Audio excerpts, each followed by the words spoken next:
ইউটিউবে short video upload দিতে পারেন, আপনার ভিডিওগুলো কিন্তু ফর ইউতে চলে যাবে।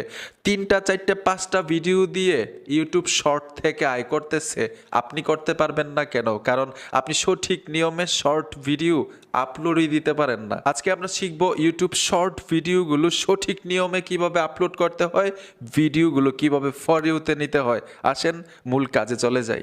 ইউটিউবে সঠিক নিয়মে শর্ট ভিডিও কিভাবে আপলোড দিতে হয় শিখে রাখেন মিয়া। যদি কয়েকটা ভিডিও ফর ইউতে চলে যায় তাহলে কিন্তু আয় হতে থাকবে। তো প্রথম শিখবো ইউটিউবে কিভাবে শর্ট ভিডিওগুলো সঠিক নিয়মে আপলোড করতে হয়। সঠিক নিয়মটা জানেন না বিদায় কিন্তু আপনার ভিডিওগুলো ফর ইউতে যায় না, ভিউ আসে না, 1000 2000 ভিউ এসে থেমে থাকে, 100-200 ভিউ এসে থেমে থাকে। সোজা আমরা ইউটিউবে চলে আসব। ইউটিউবে আসার সাথে সাথেই এইখানে দেখুন প্লাস আইকন আছে, প্লাস আইকনে টাচ করে দিবেন। ট্যাপ দেওয়ার পরে এইখানে আপনারা পাবেন একটা আইকন। এই আইকনটাতে যদি টাচ করেন আপনার গ্যালারিটা শো করবে, যতগুলো ভিডিও থাকবে এখানে দেখাবে। আমি টাচ করে দিলাম। আর ভিডিওগুলো কিন্তু এডিটিং করা থাকতে হবে আগে থেকেই 60 সেকেন্ডের। 60 সেকেন্ড পর্যন্ত আপনি ইউটিউব শর্ট ভিডিওতে ভিডিও আপলোড দিতে পারবেন। আশা করি বুঝতে পেরেছেন, এখানে কিন্তু লম্বা ভিডিও দেওয়া যাবে না, 60 সেকেন্ড পর্যন্ত। তো এই ভিডিওটা আগে থেকে এডিটিং করা থাকতে হবে। এডিটিং করতে পারেন আপনার ইনশর্ট, কাইনমাস্টার, পাওয়ার ডাইরেক্টর, অ্যাডোবি প্রিমিয়ার, রাশ, এই অ্যাপ্লিকেশনগুলো দিয়ে কিন্তু মোবাইল দিয়েই মানে শর্ট ভিডিও এডিটিং করতে পারবেন। তো আমি অলরেডি এডিটিং করে রেখেছি, আপনাদেরকে সহজে দেখাচ্ছি সঠিক নিয়মে কিভাবে আপলোড করতে হয়। ভিডিওটার উপরে টাচ করে দিবেন। টাচ করার সাথে সাথে এখানে চলে আসলো, আমি সাউন্ডটা কমিয়ে দিলাম, ঠিক আছে। নিচে দেখুন ডান নামে একটা অপশন চলে আসছে, ডানে চলে আসবেন। এইখানে কোনো ধরনের সেটিংস করতে হবে না। নিচে দেখুন টিকমার অপশনটা চলে আসছে, টিকমারে চলে আসবেন। টিকমারে আসার সাথে সাথেও এইখানেও কোনো কাজ নেই, এইখান থেকে আপনারা নেক্সটে চলে আসবেন। এই যে দেখুন আমি নেক্সটে চলে আসলাম। নেক্সটে আসার পরেই কিন্তু এইখানে গুরুত্বপূর্ণ সেটিংসগুলো, আপনার শর্ট ভিডিওগুলো ভাইরাল না হওয়ার প্রধান কারণটা হচ্ছে উপরে। আপনাদেরকে সহজে প্র্যাকটিক্যাল দেখাচ্ছি, বুঝতে পারবেন। আমি ভিডিওটার উপরে টাচ করে দিলাম। সর্বপ্রথম পাবলিকের কাছে যখন আপনার ভিডিওটা পৌঁছাবে ঠিক এরকম দেখাবে। দেখুন এইখানে কোনো কিছু লেখা নাই, কাউকে দেখাও যাচ্ছে না। এইখানে কাস্টম থাম্বনেল এড করতে পারবেন। কাস্টম থাম্বনেল কিভাবে অ্যাড করতে হয় এটাও আপনাদেরকে দেখাই দিচ্ছি। আমি আবারও উপর থেকে আসতেছি। আমি তো ভিডিওটা আপলোড দিব, এইখানে যদি টাইটেল লিখে ভিডিওটা আপলোড দিয়ে দেই, পাবলিকের কাছে ভিডিওটা এরকমভাবে গিয়ে পৌঁছাবে, কোনো কিছু দেখা যায় না এবং কোনো কিছু লেখা নাই। ইন্টারেস্ট কিভাবে হবে? একটা আকর্ষণ তো থাকতে হবে ভিডিওর মধ্যে, ঠিক না? এর জন্য কাস্টম থাম্বনেল আগে অ্যাড করতে হবে। এই যে দেখুন ভিডিওর লেয়ারের উপরে এরকমভাবে টাচ করবেন। 60 সেকেন্ডের মধ্য থেকে সবচাইতে অ্যাট্রাকটিভ, সবচাইতে আকর্ষণীয় যেই জায়গাটা, যেই সিনটা, যেই স্ক্রিনটা, এইটাই কাস্টম থাম্বনেলের উপরে দিয়ে দিবেন। এরকমভাবে দেখবেন যে কোনটা দিলে পাবলিকের সবচাইতে বেশি আকর্ষণ হয়। দেখুন এখানে আমার ফেসটা দেখা যাচ্ছে, এখানে যদি কিছু লেখা থাকতো, আমি কিন্তু এডিটিং করি নাই।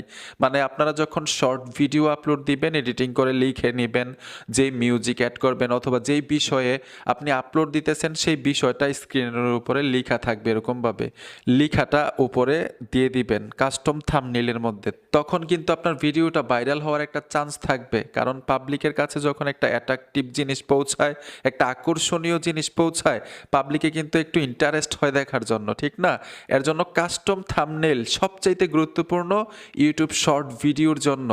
কিভাবে কাস্টম থাম্বনেইল অ্যাড করতে হয় 60 সেকেন্ডের মধ্য থেকে আশা করি বুঝতে পেরেছেন। যখন আপনি সিলেক্ট করে নেবেন ভিডিওর লেয়ারের থেকে নিচে ডান করে দিবেন, এখন পাবলিকের কাছে ঠিক এরকমভাবে গিয়ে পৌঁছাবে আপনার ভিডিওটা। এখন আমরা দ্বিতীয় সেটিংসটা শিখব, এটাও কিন্তু ভাইরাল হওয়ার প্রধান একটা কারণ। তো এইখানে দেখুন টাইটেল লেখার জন্য বলতেছে। আপনি যে শর্ট ভিডিও আপলোড দিবেন, ভিডিওতে কি বলতেছেন, উদ্দেশ্যটা কি, এইখানে সিম্পলভাবে টাইটেল লিখবেন। টাইটেলটা ধরুন কিছু একটা লিখলেন, আপনি যে ভিডিওটা আপলোড দিচ্ছেন, ধরুন আমি কিছু একটা লিখলাম, হ্যাঁ। এখন সবচাইতে গুরুত্বপূর্ণ হচ্ছে আপনি হ্যাশট্যাগ ব্যবহার করতে হবে। হ্যাশট্যাগ আপনি এখানে লিখতে হবে শর্টস। আমি এখানে শর্টস লিখে দেওয়ার সাথে সাথে মানে হ্যাশট্যাগ শর্টস লিখেছি, আমাকে ইউটিউব নিজে থেকে সাজেস্ট করতেছে এখান থেকে সবচাইতে বেশি যেই হ্যাশট্যাগের ভিউটা আছে এই হ্যাশট্যাগ আপনি ব্যবহার করতে পারেন। এখান থেকে আপনার ভিডিওটা ভাইরাল হওয়ার একটা চান্স থাকবে। তো এখান থেকে আমি নিব, এই যে দেখুন মানে 889M ভিডিওটা, এই হ্যাশট্যাগটা আমি নিব, হ্যাশট্যাগটা আমি টাচ করে দিব। এখন আবার আপনারা হ্যাশট্যাগ দিতে হবে। তো আমি আবারও শর্টস দিয়ে ফর ইউ লিখে দিলাম।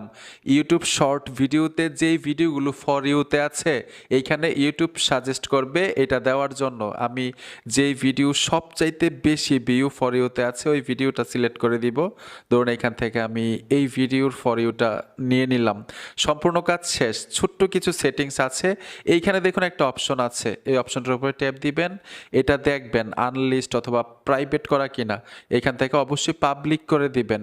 আর নিচে চলে আসবেন, এইখানে দেখুন no it's not for kids, এই অপশনটার উপর ট্যাপ দিবেন। এইখানে দেখবেন নিচের অপশনটা সিলেক্ট করা কিনা, ব্যাক চলে আসবেন। সম্পূর্ণ কাজ শেষ আপনার। এইভাবে সঠিক নিয়মে আপনি আপলোড দিয়ে দেখেন ভাই, আপনার ভিডিওতে ইনশাল্লাহ ভিউ আসবে, ফর ইউতে চলে যাবে আপনার ভিডিওগুলো, যদি ভিডিওর কোয়ালিটি ভালো হয়। এখানে দেখুন আপলোড শর্টস, এই অপশনটাতে ট্যাপ দিয়ে দিবেন, ভিডিওটা আপলোড হয়ে যাবে আপনার ইউটিউব শর্টসের আন্ডারে।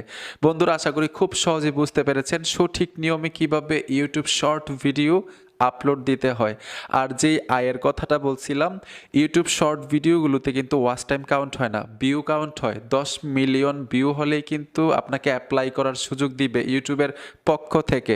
আপনি যখন অ্যাপ্লাই করবেন তারা রিভিউ করে দেখবে আপনার ভিডিওটা নিজের কিনা, ভিডিওতে কোনো ভুল আছে কিনা। যদি কোনো ধরনের ভুল না থাকে, 10 মিলিয়ন ভিউ থাকে লাস্ট 1 বছরের মধ্যে, তাহলে কিন্তু আপনি মনিটাইজেশন পাবেন, তখন ভিডিও থেকে আয় হবে। আশা করি সহজেই বুঝতে পেরেছেন। ভিডিওটা দেখে যদি একটু উপকার হয়ে থাকে অবশ্যই সাথে থাকবেন। দেখা হবে নতুন ভিডিওতে। আল্লাহ হাফেজ।